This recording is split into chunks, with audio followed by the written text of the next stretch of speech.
जैसे गूगल करता है, गूगल शाम को ऑफिस आवर्स के बाद एक्स्ट्रा खाना खाने की कई अपॉर्चुनिटी देता है हर 2 घंटे के बाद। तो कई बार कुछ एम्प्लॉइज इसीलिए रुक जाते हैं, यार खाना तो यहीं मिलेगा, घर जाने की जरूरत ही नहीं। इसी बहाने वो एक्स्ट्रा प्रोडक्टिविटी एक बढ़िया टैलेंटेड मैन पावर से निकाल लेता है थोड़ा सा खाना खिला के। तो इसे क्या बोलते हैं, थोड़ी सी तो कॉस्ट आई लेकिन कंपनी ने बेनिफिट इतना निकाल लिया। यहाँ पे इकोनॉमिक नॉन इकोनॉमिक दोनों कॉस्ट को, इकोनॉमिक नॉन इकोनॉमिक दोनों बेनिफिट को इवैल्यूएट करना आना चाहिए। एक चार्ट के माध्यम से क्विकली शेयर करता हूं। अब स्टेप बाय स्टेप चलते हैं। पहले brainstorm all the cost and all the benefit around the activity that you are doing. सारे कॉस्ट और सारे बेनिफिट आमने सामने लिख लेते हैं। अब कॉस्ट अलग अलग तरीके की होती हैं, direct cost, indirect cost, opportunity cost, intangible cost. Direct cost कैसी हो सकती है, जैसे कॉस्ट ऑफ मटेरियल, आपने जो सामान खरीदा, लेबर की कॉस्ट है, क्वालिटी कंट्रोल की कॉस्ट है, सर्विस की कॉस्ट है। इनडायरेक्ट कॉस्ट भी हो सकती है बहुत सारी फाइनेंस में, सैलरी हो सकती है, ऑफिस की सप्लाई, टैक्स हो सकता है, डेप्रिसिएशन हो सकता है, रेंट हो सकता है, बाकी बहुत तरह की opportunity cost, cost of potential risk या अदर इंटेंजिबल कॉस्ट। जितनी भी प्रकार की कॉस्ट अभी दिख रही है या आगे चल के दिख सकती हैं, वो सारी कॉस्ट को एक साथ पहले जोड़ लो, एक साथ पहले तो लिख लो, उसके बाद उनके सामने एक वैल्यू लिखते जाओ।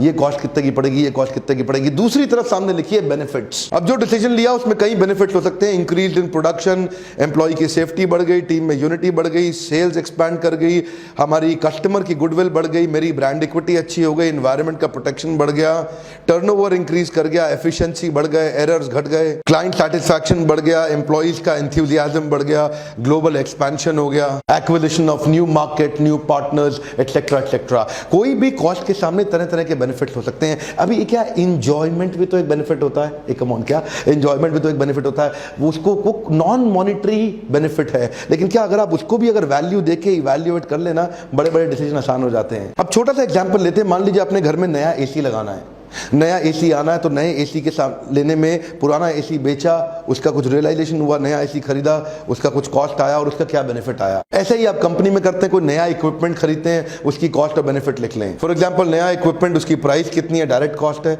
उसको कितने में ट्रांसपोर्ट करके लेके आए, वो भी एक कॉस्ट है।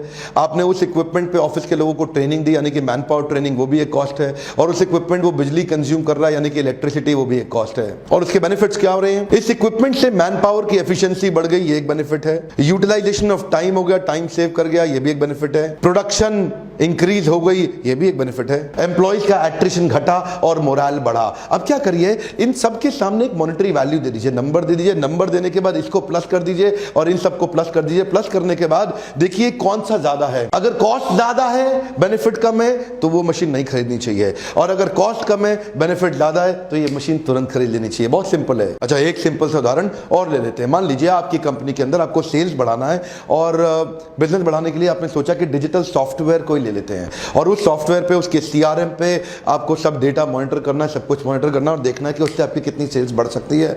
आपको एक वेंडर ने आके बताया जी आपकी सेल्स तो डबल हो जाएगी सॉफ्टवेयर ले लोगे, तो अब आप उसका कॉस्ट बेनिफिट एनालिसिस करना चाहते हैं। तो दो हिस्से फिर से, पहली तरफ लिख दीजिए कॉस्ट, दूसरी तरफ लिख दीजिए बेनिफिट। कॉस्ट आपने क्या लिखा, वो सॉफ्टवेयर को खरीदने की कॉस्ट, सॉफ्टवेयर की मेंटेनेंस की कॉस्ट और एम्प्लॉइज को ट्रेन करने की कॉस्ट। जितने दिन उन्होंने ट्रेनिंग किया, उनकी प्रोडक्टिविटी स्लो हो गई, उसकी भी कॉस्ट। आपने सारी कॉस्ट जोड़ ली और कॉस्ट लिखी। दूसरी तरफ आपने बेनिफिट लिखा। बेनिफिट क्या लिखा, आपने बेनिफिट लिखा कि इस सॉफ्टवेयर की मदद से आपको अब एम्प्लॉइज की कम जरूरत पड़ने लगी, तो मैन पावर कॉस्ट रिडक्शन हो गया, तो आपने वो लिखा।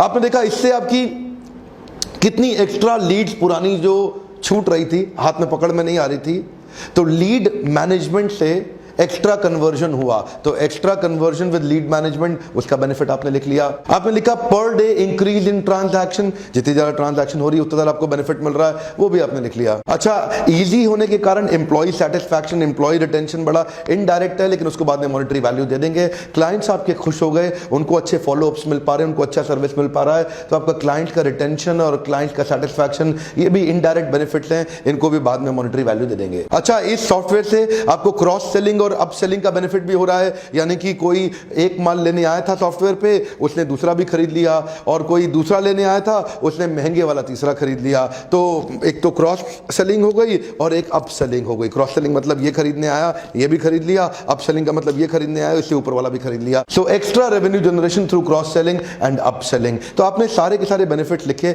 उनको आपने मॉनेटरी नंबर दे दिया, इधर कॉस्ट को आपने नंबर दिया और आपने टोटल कर लिया, कॉस्ट को भी बेनिफिट को भी। अरे देखा, बेनिफिट तो 3 गुना ज़्यादा है, कॉस्ट केवल 1/3 है, तो आपने कहा फट फट फट तुरंत ले लो, सॉफ्टवेयर लेना बिल्कुल ठीक है। जितना नेगोशिएट करा के कॉस्ट और कम करा सके अच्छी बात है। बुलाओ वेंडर को, अरे इधर आ भाई, थोड़ा टेस्ट ठीक लगा कॉस्ट, मैं थोड़ा और 20% आपसे और डिस्काउंट चाहता हूं। देखो कोशिश करके नेगोशिएट और कॉस्ट कम हो गई। तो जितनी कॉस्ट को घटाओगे, जितना बेनिफिट को बढ़ाओगे, उतना ज़्यादा आपका इंपैक्ट आएगा बाद में फाइनेंशियल बैंक स्टेटमेंट पे। ये तो बड़ा सिंपल सा था, लेकिन कई बारी बिजनेस को, कॉम्प्लिकेटेड बिजनेस को बड़ा करने के लिए फ्रेमवर्क की जरूरत पड़ती है, लोगों के पास होते नहीं है। मैं फिर से याद दिलाता हूं, सीईओ फेल क्यों होता है? क्योंकि उसके पास फ्रेमवर्क्स नहीं होते हैं। दिमाग में आइडिया होता है लेकिन फ्रेमवर्क सिखाना नहीं होता।